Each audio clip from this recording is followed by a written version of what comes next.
There's so many things on the outside that will affect us, aren't there? And we have it in our genes to be tribal. From the very first humans, they were tribal or they didn't survive. They had to count on each other or they'd be eaten by a tiger. So when they went out, they had to be tribal. And back way before the agricultural transition, it's known as the first great transition. And that's when humans stopped being hunters and gatherers and they started living in communities. But they were still tribal, and they still are. You see a lot of that going on in the world today, don't you? So don't blame yourself, okay? If you're sticking with your tribe, whatever that tribe is, and you cannot lose that bias, don't punish yourself for it. That's natural. But I hope by the end of this talk today, I'm going to talk to you about how you can quit that.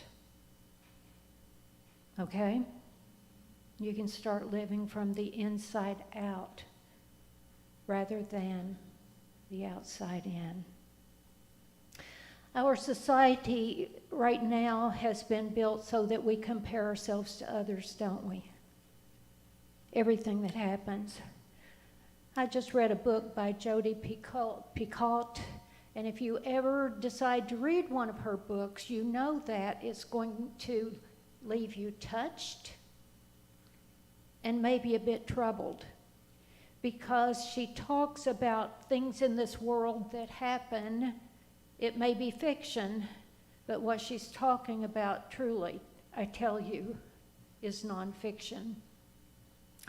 And this particular book left me thinking a lot. It's titled 19 Minutes. And if you don't want to read about people being bullied, kids, from the time they go to preschool. If you don't want to read about bullies and being bullied, it's in the book for you. But if you can stick it out, I think it will help you have more compassion when you hear someone that says they were bullied and why they live the way they do now. Maybe some in hiding. They don't want to speak up for themselves. They don't want to do certain things because of fear. They don't want to be seen. Because when they're seen, somebody's going to pick on them. So, living from the inside out, what does that mean? And the sad thing about this story was this poor child had nobody to stick up for him. Even his parents tried to make him, would punish him if he didn't stick up for himself. He couldn't. He didn't have the emotional strength to do it. He didn't. So as parents, that's our responsibility. And so they're the ones that failed, in my eyes, and the parents of the bullies. They failed too. Not to restrain their children. I'm sorry, we still have dust at our house. From that reconstruction that we're doing, I'm going to blame that on my husband. I have some water, Joan, thank you. I'm going to blame that on my husband one more time. As a matter of fact, I was going to talk about him for a minute. I did. I said last week I was going to. He finally came home. After 2 weeks. The day after he left, we got a call from Home Depot that the toilet was in that he had ordered. It was the second one. The first one was broken. Well, I went dutifully, and they put it in my car, and I drove around with it for 2 weeks. As a matter of fact, I would come down here on Friday mornings while they're rehearsing music, and we were going to ride to Tony's together, and I would bring them back here. And I said, well, y'all want to ride in my car? I have a toilet in the back, but it's okay. Turns out nobody wanted to ride in my car. Anyway, he finally got home and got it out, opened it up. It was broken again. There would be another sermon for Labor Day. If you're going to do something, do it well, okay? Because this is 2 rounds of somebody not giving a darn about what they're doing and threw that box around twice. So that's just plain not right, is it? But anyway, so now he's dealing with the toilet. But speaking of him, I have another story to tell that's really funny, and I needed him to be here. Because when I talk about living from the outside in, that's what we basically do when we compare ourselves to others, or we stick with patterning from the past. We can't break away from our tribal thinking. We can't break away from what our parents taught us. We just can't do it. Like Steve Janke has shared with us before, that at dinner, even as a young child, he could not show up unless he was formally dressed. I didn't come from that type family. We didn't have any formal dress. And my husband, he's so funny. He may have on the holiest, and when I say holy, I don't mean Holy holy. I'm talking about the most holes in it, and stains from grease and paint or whatever. He may have the holiest, dirtiest shirt on. The stained shirt is clean. I wash it. But he'll have it tucked in. And that's from his mother's training. Tuck in your shirt, Dan. I can still hear her saying that. Tuck in your shirt. So we go by a lot of this tribal actions, and some of them we want, some we don't. But first, I had that funny story I can't go without telling you today. So he's well into his 70s. He's many, many decades older than me. Or maybe just a little bit. I have been known to tell a tale. So at some point you have to get a stress test to make sure your heart's okay, and it had been decades since he'd had one. And he spoke to the doctor, and he said, yeah, you ought to have a stress test where they go and they hook you up to all the monitors, and then they put you on a treadmill to go just as fast as you can. So the Friday before his Monday schedule, the nurse called and said, now, Mr. Voght, wear some tennis shoes, some really comfortable ones. He said, I don't have any tennis shoes. And she said, well, just wear the most comfortable shoes you have then. So he did. He wore his work boots. So he heads off to his test Monday morning. He's got his work shirt and his work pants, shorts. He wears shorts in the summer, and his work boots. So he goes to his test, and after a few miles on that treadmill, I bet those boots got heavy. But the doctor said he had run him pretty far, and that's with even those bad old knees. But he had run him pretty far, and he said, well, Mr. Voght, you're already 110% of what we thought you might do. I'm going to take you further than that and just see how much you can do. And he did. And so he finished the test, and the doctor said, you know what? You qualified for the Coast Guard.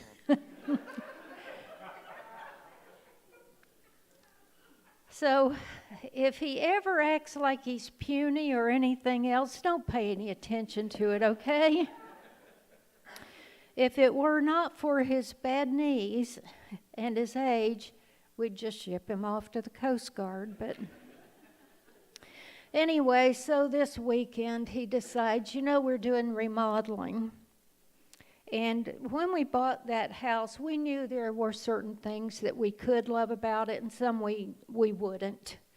And so, like every house we ever move into or ever have, we've remodeled it. And that's part of my decision too. And we've in doing that, we have lived in some beautiful places. I got to tell you. We've lived some beautiful places, but anyway, so there's this 70-inch TV that had been mounted on the living room wall when we bought the house. It's huge. I would have said it was even more than that, but it takes up that whole wall, and he's changed that and took a bedroom out, and anyway, a lot of stuff, a load-bearing wall, and so then the center of that wall is off now, so he needed to take that down. And he knows better than to ask me to be his helper now. He knows better than that. I mean, he says, this doesn't seem so heavy. I think we can handle this. If you'll just get on one side of it, I think we can handle this. I think I can hold it. But I noticed he did have a box under it and several cushions. So I'm doing my best to hold on to the one side while he's taking. Has anybody ever hung a TV like this? Have you? Well, it's complicated. Very complicated. I think this one was bigger than that. I'm not sure, but I know it's bigger than that one back there. So I'm thinking, my gut's telling me, don't do this, don't do this. We've done this before. You've listened to this man before. Only to end up with pain and sorrow. Okay? Because when it comes to these things, being the brute that he is, and Hercules, he can do anything right, and he knows I can't hold up my end. Look at that wrist. I wear a child's watch, okay? I have no muscles. Whatever I did have, they're gone, okay? Anyway. He knows better. I'm blaming this on him, you notice. So I'm saying, don't do it, don't do it. We could call. I mean, there are 5 people that could be there in 5 minutes. There's Joey, there's Tony, Matt, Charles could, they could walk to our house if they needed to. Right? But no, we don't ask for help. Neither of us do. My mother wouldn't borrow a cup of sugar from the neighbor. She was always allowing people to borrow from her. But we were taught not to ever ask for help. So, this saga goes on. So he gets his side loose, and then, there's a little jerk when you finally get it off of that mounting bracket. And so he jerks it loose, and he's got his side, and all of a sudden I've got this thing jerked loose in my hands, and he says, "Can you move it with me into the bedroom?" I said, "No." Are you kidding? Set it down now. Now. Right now. Anyway, I've got a pulled muscle in my shoulder and had to take a little ibuprofen this morning so I could get here, but no harm done. But anyway, one of the things I wanted to say, or I already said a lot of it, didn't I? Could we go back to the prior slide? What does it mean to live from the inside out? You're feeling empowered, strong, and centered. You know where your power comes from. Other people may find their strength in the physical, but that may not be your power. Your power may be all spiritual, and it's extremely important for you to know that's where your power comes from. You awaken to your authentic self. Who am I? Who am I? You never bully others, and you would never allow bullies to bully you. You would seek a remedy.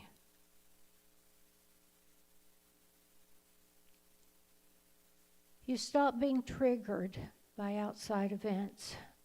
What's going on in the world? Don't let it trigger you. What's going on in the political environment? Don't let it trigger you. That's not yours.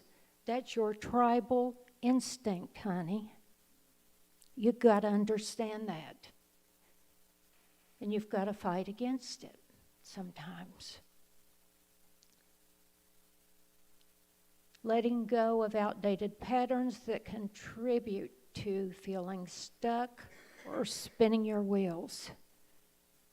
Do not allow other people to have control over you. Knowing how to access your intuition, inner wisdom, whether to use your heart, your head, follow your heart, and or trust your gut. What does your gut tell you? Okay, next.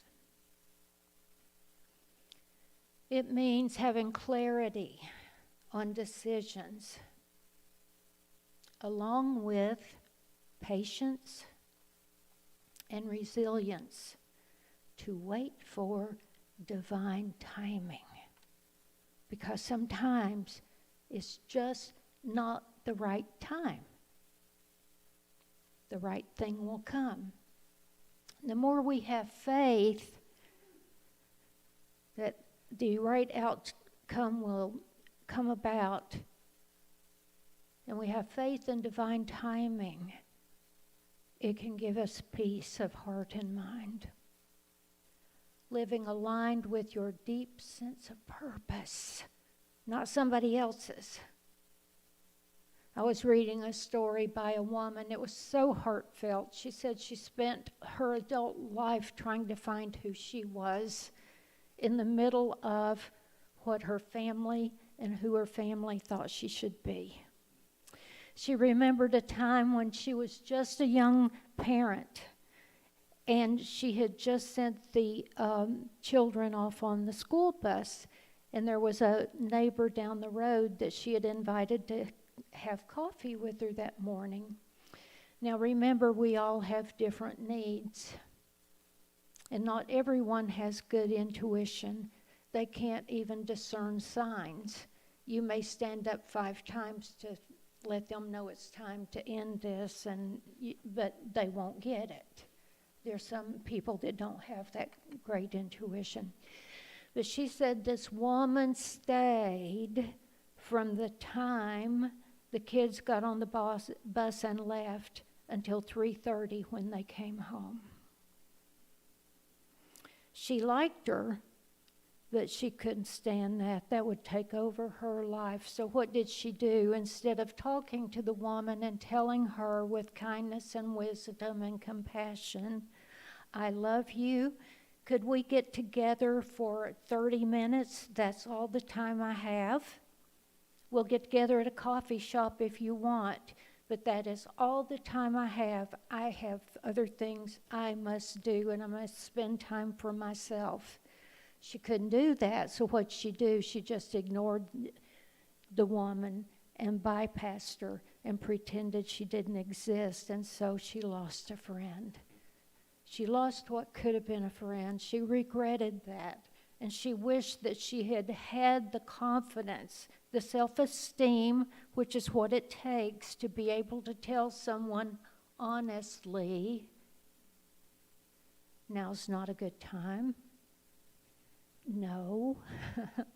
Family wants you to come to a niece's bridal party, and you've been busy all week and you don't know how to say no, but it's really, really going to hurt you if you go because you need some downtime.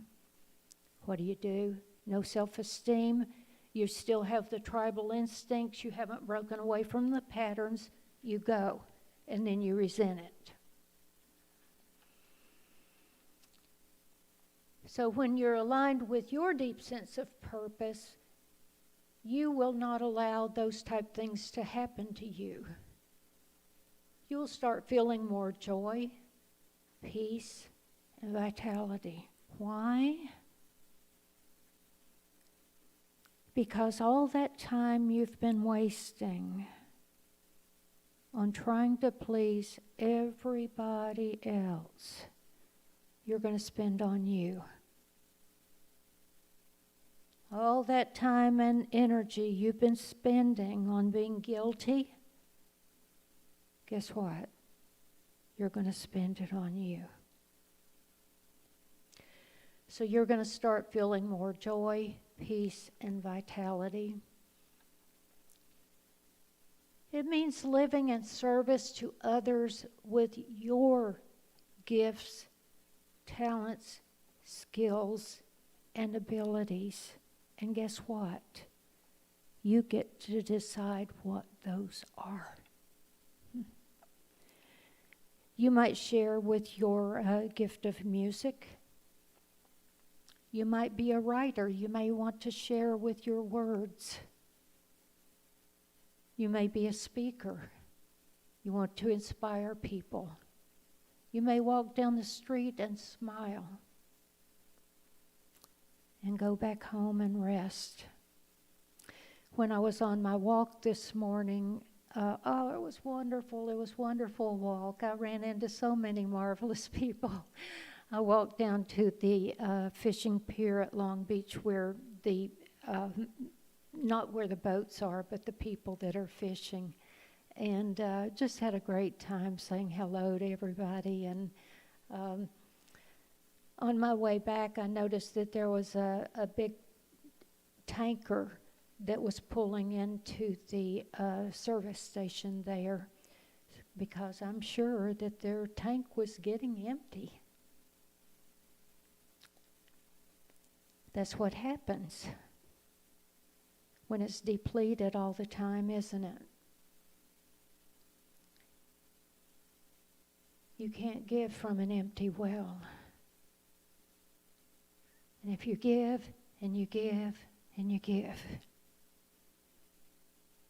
you don't ever rest, take care of you, even tell your partner it's time for him to go play with his toys or something. I don't know, something. You have to have you time. Dan knows that. He knows that when in the morning I have my quiet, what I call my quiet time, and he won't disturb me. He is a wise man in some ways, isn't he? We all can learn. But I was thinking about that as that tanker was pulling into that station, and I was thinking, he's going to fill that tank. And that's what we do here every Sunday morning. We're going to do everything we can. Every single thing we can to inspire you, to help you fill your own tank, and to learn what's yours and what is someone else's. Now have a great week. Thank you for your time.